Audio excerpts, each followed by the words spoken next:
Everyone, welcome to Learning and Teaching. Today we will discuss about problem solving method. We have already discussed inductive deductive method and analytic synthetic method. Today we will discuss about problem solving method. जैसे कि नाम से ही पता चल रहा है कि problem solving method में क्या होता है, जो मैथमेटिक्स की प्रॉब्लम्स होती हैं उनको क्या किया जाता है, सॉल्व किया जाता है। जैसे क्लास में क्या होता है, टीचर पढ़ाने के बाद क्या देता है, कुछ क्वेश्चन सॉल्व करने के लिए देता है, यानी कि कुछ प्रॉब्लम्स देता है। वे जो क्वेश्चंस या प्रॉब्लम्स होते हैं वे ये नहीं कि बच्चा सॉल्व नहीं कर सकता हो, वे जो प्रॉब्लम्स होते हैं वे बच्चे के प्रीवियस नॉलेज पे बेस होती है, उसने कितने ध्यान से पढ़ा है ये देखा जाता है, वे उन फॉर्मूले को वो कितने अच्छे तरीके से अप्लाई किया जाता है। इसलिए क्या देता है, टीचर कुछ क्वेश्चंस को सॉल्व करने के लिए देता है। तो प्रॉब्लम सॉल्विंग मेथड क्या है? In this method the teacher presents the problem to students and they solve these problems by using the facts, formula and previous learned laws. In this method begins with a problematic situation and follows in the form of continuous and integrated activity. Problems are given to the students in simpler form and they are motivated to solve the problem. In this way, the students can develop the desired problem-solving ability in them by solving various problems in mathematics. वही बात है कि teacher जो है कुछ problems देता है बच्चों को सॉल्व करने के लिए, ताकि वो अपनी प्रीवियस नॉलेज है उसको अच्छे से अप्लाई कर सके, जो फॉर्मूलेस ने सीखे उन्हें अच्छे से अप्लाई कर सके, और उसके अंदर जो प्रॉब्लम सॉल्विंग एबिलिटी है वो ताकि वो प्रॉब्लम को अच्छे से सॉल्व कर सके। इसलिए जो है प्रॉब्लम सॉल्विंग मेथड जो है काफ़ी इम्पोर्टेंट मेथड है। तो इस मेथड में अब हम पढ़ेंगे इसके स्टेप्स कौन कौन से हैं। Steps in problem solving method, सबसे पहले क्या आता है, प्रेजेंटिंग द प्रॉब्लम। क्या करता है, टीचर जो भी प्रॉब्लम देता है बच्चों को उन्हें क्या करता है, प्रेजेंट करता है, वो चाहे ओरली हो सकता है या फिर वर्बल। तो फिर सेकंड क्या होता है, understanding the facts of the given problem. बच्चा क्या करता है, जो भी फैक्ट्स जो यूज हुए हैं उस प्रॉब्लम में उनको क्या करता है, अंडरस्टैंड करता है, यानी कि समझता है कि उसे अपनी लैंग्वेज में जो भी प्रॉब्लम है उसे अपनी लैंग्वेज में ट्रांसलेट करता है, फिर वो उस प्रॉब्लम को अच्छे से समझता है, उसकी स्टेटमेंट को अच्छे से रीड करता है। फिर एनालिसिस द प्रॉब्लम, बाद में बच्चा क्या करता है, उस प्रॉब्लम का एनालिसिस करता है। वो ये एनालिसिस कैसे करता है, वो क्वेश्चन पुट करता है कि वो उस प्रॉब्लम को कैसे सॉल्व कर सकता है, या इसमें कौन सा फॉर्मूला यूज हो सकता है, या कौन से मेथड से वो इसे सॉल्व कर सकता है। फिर सर्चिंग द सॉल्यूशन, फिर उसको सॉल्यूशन सर्च करता है, यानी कि वो उसमें क्या करता है, कोई भी जो सुटेबल मेथड है उससे देखता है कि इसमें कौन सा मेथड या कौन सा फॉर्मूला यूज होगा। फिर कैलकुलेशन फॉर सॉल्यूशन, बाद में क्या करता है, वो उस प्रॉब्लम को सॉल्व करता है, कैलकुलेट करता है। फिर टेस्टिंग ऑफ अप्रोप्रिएट सॉल्यूशन, बाद में इसके बाद क्या करता है, वो टेस्ट करता है, यानी कि जो भी उसने मेथड्स यूज़ किए हैं या फॉर्मूला यूज़ किया वो सही है या गलत है, यानी कि जो उसने आंसर निकाला है उसे क्या करता है, वो टेस्ट करता है, ये देखता है कि उसमें कुछ गलती तो नहीं की है। फिर अब हम पढ़ेंगे प्रेजेंटिंग द प्रॉब्लम। इससे वही है कि teacher should present the problem before the students. क्या करता है, टीचर प्रेजेंट करता है प्रॉब्लम को। Understanding the facts of given problem, इसमें क्या होता है, after presenting the problem ample time to give the students to give through the problem. बच्चों को टाइम दिया जाता है ताकि वो उस स्टेटमेंट को अच्छे से रीड करें, उसे समझ सकें। This will provide the knowledge to every student regarding the facts. फिर आता है analysis of problem. The problem should be well analysed before attempting for its solution. It should be analysed with the help of questioning method and with the help of students. वही बात है कि वो question put करता है कि वो इस प्रॉब्लम को कैसे सॉल्व कर सकता है, कौन सी अप्रोच इसमें यूज होगी, इस तरीके से वो क्या करता है, एनालिसिस करता है प्रॉब्लम का। फिर आता है सर्चिंग द प्रॉब्लम सॉल्यूशन, बाद में क्या करता है, जो भी प्रॉब्लम उसका सॉल्यूशन सर्च करने की कोशिश करता है। After proper analysis of problem the student will apply their mind and find out the formula और लाज टू सॉल्व द प्रॉब्लम। कौन सा फॉर्मूला या लाज यूज हो सकता है उस प्रॉब्लम को सॉल्व करने के लिए, वो क्या करता है, वो इस बारे में सोचता है। फिर आता है calculation for solution. As the students know the method they will apply it and calculate to find out correct answer. बाद में जो भी मेथड उसे लगता है कि ये सही है वो इसे यूज करना चाहिए, तो उसे क्या करता है, वो अप्लाई करता है प्रॉब्लम को सॉल्व करने के लिए। फिर आता है कि टेस्टिंग ऑफ अप्रोप्रिएट सॉल्यूशन।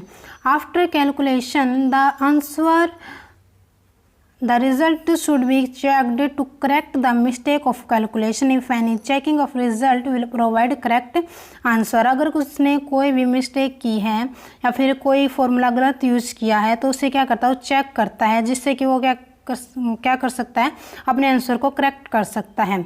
अब इससे हम एक एग्जाम्पल के थ्रू समझते हैं।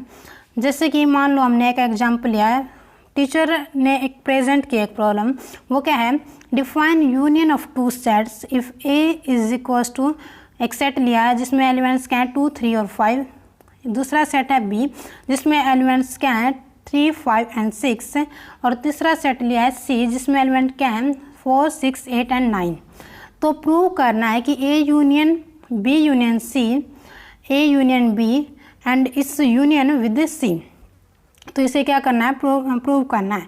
टीचर ने क्या दिया, बच्चों को एक प्रॉब्लम दी है। सबसे पहले क्या करता है, उस प्रॉब्लम को प्रेजेंट करता है, यानी कि वो इस स्टेटमेंट को बच्चे के सामने रखता है कि ये स्टेटमेंट ये है, ठीक है। फिर आता है understanding the facts of the given problem. वही जो हमने दूसरा स्टेप किया था वो क्या था, understanding the facts of the given problem. तो इसमें क्या करेगा बच्चा, the union of two sets A and B is the set which contain all the members of a set A and all the members of a set B। यानी कि क्या करने लग रहा है बच्चा, जो भी फैक्ट्स उस प्रॉब्लम में गिवन है उनको क्या करना समझ रहा है, यानी कि क्या गिवन है वो समझ रहा है कि हाँ union of two sets A and B is the set which contains all the elements. Union क्या होता है, union of A and B क्या होता है कि दोनों में कॉमन एलिमेंट होते हैं वे, and all the members of set B. The union of two set A and B is express as A union B. यानी कि जो भी प्रॉब्लम दे उसे अपनी लैंग्वेज में ट्रांसलेट करता है, उसे अच्छे से समझने की कोशिश करता है। फिर वो समझता है कि हाँ union of two set A and B is express, हम एक्सप्रेस कर सकते हैं यूनियन बी में।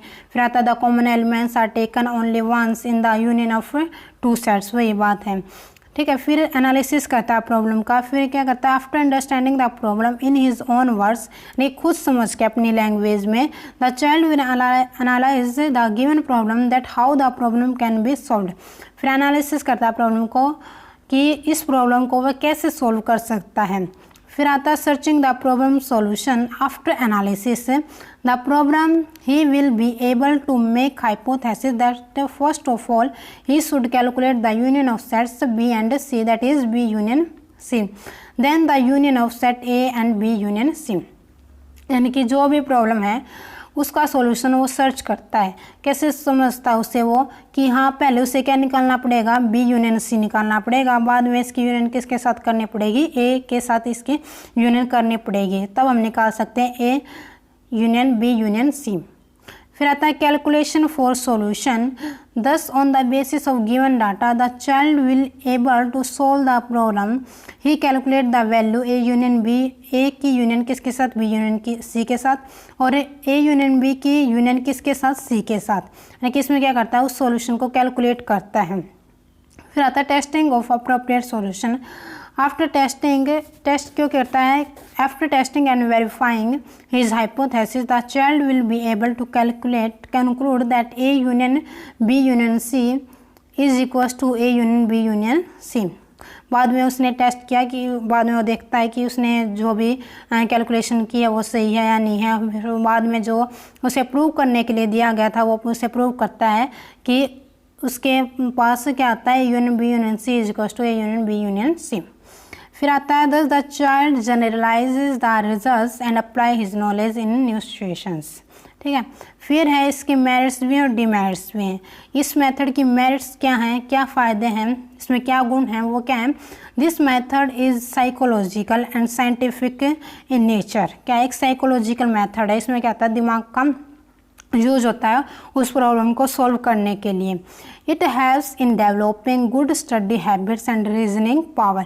अच्छी आदत बनती है पढ़ने की और क्या कहते हैं रीजनिंग पावर अच्छी होती है। फिर आता है it develops desirable questions like patience, self reliance, self confidence. कोई भी प्रॉब्लम अगर उसे सॉल्व करने के लिए दी जाती है तो उसमें थोड़ा हो सकता है टाइम भी लगे, वो निकले भी ना, गलत भी निकल जाए, तो इससे क्या आता है बच्चे में बाद में पेशेंस आता है। जब वो प्रैक्टिस करता है तो उसमें धीरे धीरे पेशेंस आने लगता है, self reliance and self confidence develop होता है। फिर आता है this method stimulates thinking of the child, thinking power को तेज करता है। फिर it helps to develop the power of expression of the child, कि प्रॉब्लम को किस तरीके से एक्सप्रेस करना है, उसे किस तरीके से सॉल्व करना है, उसको किस तरीके से एक्सप्रेस करना है, तो इसके बारे में भी उसे पता चलता है। The child learns how to act in new situations, यानी कि नई नई सिचुएशंस में उसे किस तरीके से प्रॉब्लम सॉल्व करनी है उसके बारे में वो सीखता है। It develops group feeling while working together. जब भी कोई प्रॉब्लम नहीं सॉल्व होती तो हम क्या करते हैं, एक दूसरे की हेल्प लेते हैं, तो इससे क्या होता है ग्रुप फीलिंग, है ना, हम इकट्ठा होकर के टीच करते हैं, पढ़ते हैं, सीखते हैं, तो इससे आता है ग्रुप फीलिंग आती है। Teacher become familiar with his pupils. Pupils में जो बच्चे हैं, स्टूडेंट्स हैं, उनसे क्या होता है फेमिलियर होता है, क्योंकि वो प्रॉब्लम देता है, फिर चेक करता है कौन सा बच्चा अच्छे से काम करने लग रहा है, कौन सा नहीं करने लग रहा है, इसके बारे में उसे क्या करता है पता चलता है। फिर it develops analytic, critical and generalisation abilities of the child. फिर आते हैं demerits. This is not suitable for lower classes. Lower classes में इतना सुटेबल नहीं है कि बच्चा जो है क्लास में सारे प्रॉब्लम्स को सॉल्व करे, जो प्रॉब्लम दे वो अच्छे से काम करे, तो लोअर क्लासेज में सुटेबल नहीं माना जाता। There is a lack of suitable books and reference for children. ऐसी मीन्स अच्छी बुक्स नहीं हैं जो कि प्रॉब्लम को अच्छे से एक्सप्लेन करने लग रहे हैं स्टेप टू स्टेप पे, तो सुटेबल बुक्स प्रोवाइड नहीं है। तो there is a lack of suitable books reference for children. It is wastage of time and energy, क्योंकि इसमें जो टीचर है वो प्रॉब्लम देता है, फिर हर बच्चे की प्रॉब्लम को चेक करता है, तो इसमें क्या कहता है wastage of time and energy है। Teachers find it difficult to cover the prescribe syllabus. अगर ऐसे ही मीन्स धीरे धीरे काम चलता रहेगा तो ऐसे में सिलेबस जो कवर करना जो है कई बार मुश्किल हो जाता है, क्योंकि इतना एक ही प्रॉब्लम में अगर एक मान लो कोई प्रॉब्लम दी है क्लास में, फिर उसे चेक करने लग जाए तो उसमें बस एक दो प्रॉब्लम ही सॉल्व होंगी क्लास में, तो ऐसे सिलेबस तो ऐसे कवर होगा ही नहीं। तो ये क्या इस मेथड के डीमेरिट हैं। To follow this method talented teacher are required. फिर आगे आता है mental activities are more emphasised as compare to physical activities. इसमें कोई फिजिकल एक्टिविटी इतनी नहीं होती जितनी मेंटल एक्टिविटी होती है। Not suitable for all topics in mathematics. हर मैथमेटिक्स का हर टॉपिक ऐसे हर मेथड इस मेथड का यूज़ नहीं किया जा सकता। Suitable text books are for this method are not available. फिर आता है कंक्लूजन। फिर क्या कंक्लूजन है भाई, problem solving is a suitable approach in teaching of mathematics. वैसे तो ये अच्छा मेथड है कि प्रॉब्लम जो टीचर है उसे प्रॉब्लम देनी चाहिए स्टूडेंट्स को, ताकि उसे हर बच्चे का पता लगता रहे कौन अच्छे से काम करने लग रहा है और उनकी मेंटल पावर जो तेज़ हो, उसमें ग्रुप फीलिंग आए, तो अच्छा मेथड है ये। It develops in the learners the ability to recognise, analysis, solve and reflect upon the problematic difficulties at least the end I can say. आप अपना व्यू रख सकते हो, तो I can say that everyone have their own way of teaching. हर teacher का अपना method होता है, अपना वे होता है पढ़ाने का। You can make your teaching more interesting bye एक गुड कोई भी टीचर अपने मेथड से ना जो भी उसे लग रहा है कि वो उसमें कोई मेथड अगर यूज़ कर रहा है तो उसमें हर बात का ध्यान रखा जाता है कि बच्चे को कितना आता है, कितनी उसमें समझ है, तो उस हिसाब से वो अपने मेथड को यूज़ करता है हर बच्चे का ध्यान रख करके। क्योंकि क्लास में क्या होता है कुछ ज़्यादा अच्छे से जल्दी समझ जाते हैं, तो कुछ बच्चे उन्हें समझने में टाइम लगता है, तो उसे ऐसा मेथड यूज करना चाहिए जिससे कि वो हर बच्चे को एक साथ लेकर के काम कर सके। तो the method like problem solving, analytic method and inductive deductive method, तो अपने मेथड का भी वो यूज़ कर सकता है। एक टीचर का खुद का भी अपना एक मेथड होता है पढ़ाने का, और जो बाकी मेथड जो बताए गए जैसे problem solving, analytic, synthetic method, inductive deductive method है, तो इनका भी वो यूज़ कर सकता है अपनी टीचिंग को अच्छे से वो अच्छे से और ज़्यादा अट्रैक्टिव बना सकता है। Thank you, have a nice day.